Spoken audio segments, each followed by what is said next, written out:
Hello friends, welcome to my YouTube channel. My name is Harjeet Kaur. हम कर रहे हैं लूसेंट जी के और उसमें हमारा केमिस्ट्री चल रहा है और आज हम शुरू करेंगे फ्यूल से। फ्यूल क्या होता है? फ्यूल वो सब्सटेंस होता है जिससे एनर्जी सप्लाई होती है। अब जो फ्यूल होता है या तो वो अकेले एनर्जी सप्लाई करता है या फिर किसी दूसरे सब्सटेंस के साथ रिएक्ट करके वो एनर्जी सप्लाई करता है, उसको बोलते हैं फ्यूल। फ्यूल से जो हीट प्रोड्यूस होती है उसको हम कैलोरीज में मेजर करते हैं। आइडियल फ्यूल कौन सा होता है? आइडियल फ्यूल वो फ्यूल होता है जिसकी कैलोरीफिक वैल्यू ज़्यादा होती है। अब ये कैलोरीफिक वैल्यू क्या होती है इसको हम अभी थोड़ी देर में देखते हैं। जो आइडियल फ्यूल होता है वो चीप होता है और इजीली अवेलेबल भी होता है, सस्ता होता है और हमें इजीली मिल भी जाता है। आइडियल फ्यूल जो होता है उसको स्टोर करना इजी होता है और ट्रांसपोर्ट करना भी इजी होता है। आइडियल फ्यूल को रेगुलेट और कंट्रोल करना भी इजी होता है और आइडियल फ्यूल का जो इग्निशन टेम्परेचर होता है वो भी कम होता है। अब जो फ्यूल की क्वांटिटी होती है ना, फ्यूल की क्वांटिटी को हम एक्सप्रेस करते हैं in the form of calorific value. अब बात आती है कैलोरीफिक वैल्यू है क्या? कैलोरीफिक वैल्यू क्या है? Calorific value is the total quantity of heat liberated bye complete combustion of a unit mass of fuel in air और ऑक्सीजन। जब एक यूनिट मास ऑफ फ्यूल की कंप्लीट कंबस्शन होती है in the presence of air और oxygen, तो उसके बाद जो total quantity of heat produce होती है ना, उसको बोलते हैं calorific value of that fuel. मतलब कि इन शॉर्ट जो फ्यूल के जलने के बाद, कंबस्शन होने के बाद जो हीट प्रोड्यूस होती है उस हीट को बोलते हैं calorific value of that fuel. अगर हीट ज़्यादा प्रोड्यूस होगी तो उसकी कैलोरीफिक वैल्यू ज़्यादा होगी, अगर हीट कम प्रोड्यूस होगी तो उसकी कैलोरीफिक वैल्यू कम होगी। कैलोरीफिक वैल्यू जो है फ्यूल की, इसको हम एक्सप्रेस करते हैं kilo calories per metre cube और British thermal unit per cubic foot. 1 kilo calorie per metre cube equals to होता है 0.107 British thermal unit per cubic foot. जो फ्यूल्स होते हैं वो सॉलिड भी होते हैं, लिक्विड भी होते हैं और गैसेस भी होते हैं। अगर हम सॉलिड्स की बात करें तो सॉलिड में आ जाता है वुड हो गया, कोल हो गया। लिक्विड की बात करें तो लिक्विड में आ जाता है कैरोसिन ऑयल हो गया, पेट्रोलियम हो गया, अल्कोहल हो गया। अगर गैस की बात करें तो गैस में आ जाती है वाटर गैस हो गई, producer gas, coal gas, oil gas, natural gas, गोबर गैस, एलपीजी। ये सारी क्या है, ये गैसेस की कैटेगरी में आती है। जो गैसियस फ्यूल है ना, उसको बेस्ट फ्यूल माना जाता है। बेस्ट फ्यूल क्यों माना जाता है? अब जब जो गैसियस फ्यूल होता है उससे ना तो ऐश वगैरह निकलती है, स्मोक भी कंपैरेटिवली कम निकलता है और कुछ गैसियस फ्यूल ऐसे हैं जिनसे कार्बन भी कम निकलती है, लाइक सीएनजी हो गया। अभी आगे हम सीएनजी जब पढ़ेंगे तो उसमें हम देखेंगे कि सीएनजी को क्लीनर फ्यूल क्यों माना जाता है। फिर सबसे पहले बात करते हैं वाटर गैस की। वाटर गैस क्या होती है? Water gas carbon monoxide and hydrogen का मिक्सचर होता है। वाटर गैस कैसे बनती है? वाटर गैस बनती है जब हम स्टीम और रेड हॉट केक कोक को 1000 डिग्री सेल्सियस पे गर्म करते हैं, तो उसके उनके एक्शन से जो गैस प्रोड्यूस होती है उसको बोलते हैं वाटर गैस। फिर आती है producer gas. Producer gas carbon monoxide और नाइट्रोजन का मिक्सचर है। प्रोड्यूसर गैस को कैसे बनाते हैं? प्रोड्यूसर गैस को बनाने के लिए बर्निंग कोक जो है ना, कोक को लिमिटेड सप्लाई ऑफ एयर में बर्न किया जाता है। जब कोक में कम से कम सप्लाई एयर की देकर उसको बर्न किया जाता है तो उससे जो गैस प्रोड्यूस होती है उसको बोलते हैं प्रोड्यूसर गैस और इसमें कार्बन मोनोऑक्साइड और नाइट्रोजन होता है। और जो प्रोड्यूसर गैस है ये चीपेस्ट गैसियस फ्यूल है और इसकी जो कैलोरीफिक वैल्यू है वो भी इतनी ज़्यादा नहीं है, कम होती है कंपैरेटिवली बाकी फ्यूल्स के। और इसमें कैलोरीफिक वैल्यू इसकी कम क्यों होती है प्रोड्यूसर गैस की? क्योंकि इसमें नाइट्रोजन जो है वो ज़्यादा होता है। नाइट्रोजन ज़्यादा होने की वजह से इसकी कैलोरीफिक वैल्यू कम होती है। फिर आती है कोल गैस। जो कोल गैस होती है वो hydrogen, methane and carbon monoxide का मिक्सचर होता है। कोल गैस बनती कैसे है? कोल गैस बनती है जब कोल को 1000 डिग्री सेल्सियस पे जलाया जाता है, उसके बाद जो उसकी डिस्ट्रक्टिव डिस्टिलेशन होती है कोल की, उसके डिस्ट्रक्टिव डिस्टिलेशन के बाद जो गैस प्रोड्यूस होती है ना, उस गैस को बोलते हैं कोल गैस। फिर आती है ऑयल गैस। ऑयल गैस जो है ये hydrogen, methane, ethene, carbon monoxide का मिक्सचर है। और ये प्रोड्यूस कैसे होती है oil gas? Oil gas produce होती है जब हम केरोसिन ऑयल की थर्मल क्रैकिंग करते हैं। थर्मल क्रैकिंग करने के बाद जो गैस प्रोड्यूस होती है उसको बोलते हैं ऑयल गैस। ऑयल गैस को यूज किया जाता है यूजली लेबोरेटरीज में। फिर आती है गोबर गैस। गोबर गैस में होता है methane, carbon monoxide and hydrogen. Methane कैसे प्रोड्यूस होती है? मीथेन प्रोड्यूस होती है जब गोबर की फर्मेंटेशन होती है in the absence of air, तो अब प्रोड्यूस होती है गोबर गैस। मतलब कि जो गोबर से गैस प्रोड्यूस होती है उसको बोलते हैं गोबर गैस। इसको प्रोड्यूस कैसे करते हैं? इसको प्रोड्यूस करने के लिए हम गोबर की एयर की एब्सेंस में फर्मेंटेशन करते हैं। फर्मेंटेशन के बाद गैस तो प्रोड्यूस होगी ही होगी, और जो गैस प्रोड्यूस होगी उसको हम यूज करते हैं घरों में, जो विलेजेस वगैरह में डोमेस्टिक फ्यूल में इसको यूज किया जाता है। फिर आती है नेचुरल गैस। जो नेचुरल गैस होती है ये गैसियस हाइड्रोकार्बन्स का मिक्सचर होता है। इसमें 85% तो मीथेन होती है, इसके अलावा ईथेन, प्रोपेन, ब्यूटेन वगैरह भी इसमें पाई जाती है। जो लिक्विफाइड पेट्रोलियम होता है ना, लिक्विफाइड पेट्रोलियम में मेनली ब्यूटेन एंड आइसोब्यूटेन ही होता है। अब देखते हैं लिक्विफाइड पेट्रोलियम गैस क्या होती है और सीएनजी क्या है। ये जो एलपीजी और सीएनजी है ये बेसिकली पेट्रोलियम गैसेस है, तो इनके बारे में थोड़ा डिटेल में करते हैं। सबसे पहले आती है एलपीजी। एलपीजी क्या है? जब पेट्रोलियम गैस को लिक्विफाइड किया जाता है अंडर प्रेशर, तो उसके बाद जो गैस बनती है उसको बोलते हैं liquefied petroleum gas. Liquefied petroleum gas जो है ये ब्यूटेन एंड आइसोब्यूटेन का मिक्सचर है। इसके अलावा इसमें थोड़ी बहुत क्वांटिटी में प्रोपेन भी होती है। अब इसको अंडर प्रेशर इजिली हम कंप्रेस करते हैं। जो लिक्विफाइड पेट्रोलियम गैस है इसको हम अंडर प्रेशर कंप्रेस करते हैं, और कंप्रेस करके इसको आयरन सिलेंडर्स में स्टोर किया जाता है, और आयरन सिलेंडर्स में स्टोर करने के बाद इसको घरों में पहुंचाया जाता है, और इसको घरों में as a domestic fuel use किया जाता है। अब जो आपने देखा होगा कभी कभार घर में क्या होता है, जो हमारा एलपीजी सिलेंडर होता है ना वो थोड़ा बहुत लीक करता है, या कभी कभार गैस ही खुली रह जाती है हमसे, तो उससे क्या होता है, उससे बड़ी गंदी सी स्मेल आती है, बड़ी स्टेंट सी स्मेल आती है। तो ये जो स्मेल आती है उसमें गंदी सी, वो क्यों आती है? क्योंकि जो एलपीजी गैस होती है उसमें इथाइल मरकाप्टन मिक्स होता है। इथाइल मरकाप्टन क्यों डालते हैं? सो दैट कि उससे वो गंदी सी स्मेल लाए। गंदी स्मेल क्यों आती है? मतलब इथाइल मरकैप्टन हम उसमें क्यों यूज करते हैं? सो दैट कि एक्सप्लोजन को रोका जा सके। इथाइल मरकैप्टन की वजह से उससे गंदी स्मेल आती है, जिससे हमें दूर से पता चल जाता है कि जो हमारा सिलेंडर है वो लीक कर रहा है, तो हम उसको जो भी उसका होता है उसको हम ठीक कर लेते हैं, उसमें आग नहीं जलाते, क्योंकि उस केस में जब हम आग जलाएंगे तो एक्सप्लोजन होगा। तो इथाइल मरकैप्टन बेसिकली एक्सप्लोजन को रोकने के लिए एलपीजी सिलेंडर्स में यूज किया जाता है। फिर आती है CNG, compressed natural gas.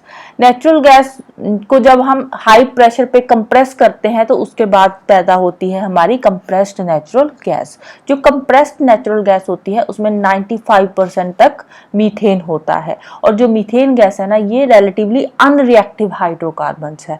Unreactive hydrocarbons होने की वजह से जो मीथेन है वो कंप्लीट इसकी कंबस्शन हो जाती है मीथेन की, और पीछे कार्बन्स वगैरह नहीं बचते। मीथेन की कंप्लीट कंबस्शन होती है, कार्बन्स नहीं बचते, इसीलिए जो सीएनजी है वो एक क्लीनर फ्यूल है। इसके अलावा अब हमने देखा 95% तो इसमें मीथेन है, इसके अलावा जो 5% पीछे बचा, 5% में बाकी गैसेस आ जाती है, लाइक ईथेन हो गया, प्रोपेन हो गया, ब्यूटेन हो गया। इसके अलावा स्मॉल अमाउंट में nitrogen, carbon dioxide, hydrogen sulphide, water vapour जैसी गैसेस भी इसमें होती है। सीएनजी को बेटर फ्यूल माना जाता है आज की डेट में कंपैरेटिवली गैसोलीन के, और इसको बसेस वगैरह में, कार्स में, 3 व्हीलर्स में यूज किया जाता है, स्पेशली मेट्रोपॉलिटन सिटीज में, लाइक दिल्ली हो गया, मुंबई हो गया। अब दिल्ली मुंबई में तो पता ही है, सबको पता है बहुत ज्यादा पोल्यूशन है, दिल्ली में तो हद से ज्यादा पोल्यूशन है, मुंबई में भी पोल्यूशन है ही है, कम नहीं है पोल्यूशन, तो इसीलिए वहां पे सीएनजी को यूज किया जाता है एज ए फ्यूल, बसेस वगैरह में, कार्स में, क्योंकि वहां पे ट्रैफिक बहुत ज्यादा होता है। ट्रैफिक ज्यादा होने की वजह से वहां पे जो पोल्यूशन है वो भी ज्यादा होता है, तो पोल्यूशन को कम करने के लिए हम यूज करते हैं सीएनजी। सीएनजी अब बेटर फ्यूल क्यों है? क्योंकि इसकी कंप्लीट कंबस्शन होती है और पीछे कोई भी अनबर्न्ड कार्बन नहीं बचता जो कि एटमॉस्फेयर में रिलीज हो। अनबर्न्ड कार्बन एटमॉस्फेयर में रिलीज नहीं होगा तो उससे एयर पोल्यूशन कम होगा, इसीलिए इसको as a cleaner fuel use किया जाता है। फिर टर्म आती है knocking and octane number. Knocking and octane number क्या होता है? अब जब फ्यूल की इररेगुलर बर्निंग होती है तो इररेगुलर बर्निंग से कभी कभार क्या होता है, एक मेटालिक साउंड प्रोड्यूस होती है। जो मेटालिक साउंड प्रोड्यूस होती है उसको बोलते हैं नॉकिंग। नॉकिंग क्या करता है, नॉकिंग जो इंजन होता है ना, गाड़ियों का इंजन होता है, उसकी एफिशिएंसी कम कर देता है, जिसके चलते हुए एनर्जी लॉस होती है। अब इंजन की एफिशिएंसी कम होगी तो एनर्जी लॉस तो होगी ही होगी। तो उससे क्या होता है, अब हम वो फ्यूल यूज करते हैं अपनी गाड़ियों में जिसकी जो नॉकिंग प्रॉपर्टी है वो मिनिमम हो। हमेशा गाड़ियों में वही फ्यूल प्रेफर किया जाता है जिसकी नॉकिंग जो प्रॉपर्टी है वो कम हो। तो इसीलिए देखा जाता है जो ये नॉकिंग वाले होते हैं, एक तो होते हैं hydrocarbons, straight chain aliphatic hydrocarbons होते हैं, एक होते हैं ब्रांच्ड और अनसैचुरेटेड हाइड्रोकार्बन्स। जो स्ट्रेट चेन एलिफेटिक हाइड्रोकार्बन्स होते हैं उनकी नॉक करने की टेंडेंसी ज्यादा होती है, और जो ब्रांच्ड और अनसैचुरेटेड हाइड्रोकार्बन्स होते हैं इनकी नॉक करने की टेंडेंसी कम होती है। स्ट्रेट चेन एलिफेटिक हाइड्रोकार्बन्स कौन से होते हैं, अब जो हाइड्रोकार्बन्स में कार्बन कंपाउंड्स होते हैं ना, तो कार्बन कार्बन के बीच में बॉन्ड्स होते हैं, सिंगल बॉन्ड, डबल बॉन्ड या ट्रिपल बॉन्ड कोई भी होता है। तो वो जो कार्बन के बीच में बॉन्ड्स बने होते हैं वो एक स्ट्रेट चेन में होते हैं, इसीलिए इसको बोलते हैं straight chain hydrocarbons. Aliphatic means saturated hydrocarbons जो होते हैं। जो सैचुरेटेड स्ट्रेट चेन हाइड्रोकार्बन्स है उनकी नॉकिंग जो टेंडेंसी है वो ज्यादा है, और ब्रांच्ड की जो नॉकिंग टेंडेंसी है वो कम होती है। अब जो गैसोलीन है, जहाँ पेट्रोल है जिसको हम यूज करते हैं, उसकी क्वालिटी को देखने के लिए एक मेथड यूज किया गया है जिसका नाम है method of gradation. Method of gradation जो है इसमें हम देखते हैं उसका octane number. Method of gradation में एक ऑक्टेन रेटिंग दी जाती है किसी भी फ्यूल को, उसका ऑक्टेन नंबर बताया जाता है कि किसी भी एक पर्टिकुलर फ्यूल का ऑक्टेन नंबर क्या है। ऑक्टेन नंबर से फिर पता चल जाता है कि उस फ्यूल की नॉकिंग कैपेसिटी कितनी है, ज्यादा है या कम है, नॉकिंग जो टेंडेंसी है फ्यूल की वो ज्यादा है या कम है, वो ऑक्टेन नंबर से पता चलता है। अब एग्जांपल के लिए यहाँ पे दो कंपाउंड्स लिए हैं, एक है हेप्टेन, एक है आइसोऑक्टेन। इन दोनों को हमने लिया है एज अ स्टैंडर्ड। जो हेप्टेन है, हेप्टेन में मैक्सिमम नॉकिंग होती है, ठीक है, हेप्टेन में नॉकिंग ज्यादा है तो उसको हमने ऑक्टेन नंबर दे दिया 0। मतलब कि जिन कंपाउंड्स की, जिन फ्यूल्स की जो नॉकिंग कैपेसिटी ज्यादा होती है उनका जो ऑक्टेन नंबर होता है वो कम होता है।